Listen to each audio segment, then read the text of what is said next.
একটা সম্পর্কের শুরুর আগ মুহূর্ত কি অসাধারণ হয়, তাই না? কত মনোযোগ নিয়ে কথার সংখ্যা বাড়াতে থাকে দুজন মানুষ। তার চেয়েও বেশি সুন্দর হয় সম্পর্কের শুরুর মুহূর্তগুলো। মনে হয় এই একটা মানুষ যাকে আমার সবটুকু বলে দিতে মন চায়। শুরুর দিনগুলোতে অনেক সুন্দর সুন্দর স্মৃতির জন্ম হয়। দুজন মিলে একে অপরকে নিয়ে কত স্বপ্ন দেখে ফেলে মানুষ।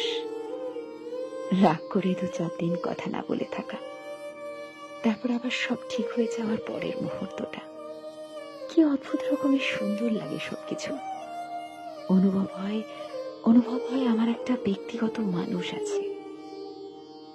তারপর যখন সম্পর্কের বয়স বাড়ে, হঠাৎ কিভাবে যেন সবকিছু এলোমেলো হয়ে যায়।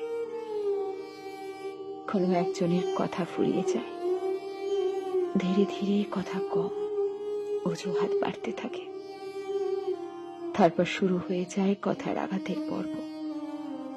আচমকা যেন হঠাৎ করে শুরুর দিনগুলো হারিয়ে যায়।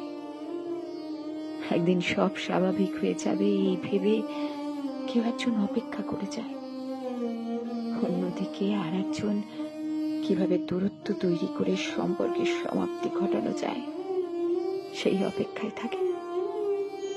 আর এই শেষ সময়ে কোনো একজনের জীবন পুরোপুরি বিষাদময় হয়ে যায়। মানুষগুলো কি অদ্ভুত, কাছে আসার জন্য কত বাহানা, কত অনুরোধ। তারপর যখন কাছে আসার অনুমতি পায়, তাদের আগ্রহ কমে যায়। একটা সময়ের পর দূরে যাওয়ার জন্য ছটফট করতে থাকে। কি ভয়ঙ্কর ব্যাপার! সত্যি, এই দুনিয়াতে মানুষের চেয়ে ভয়ঙ্কর কিছুই নেই, কিছুই না।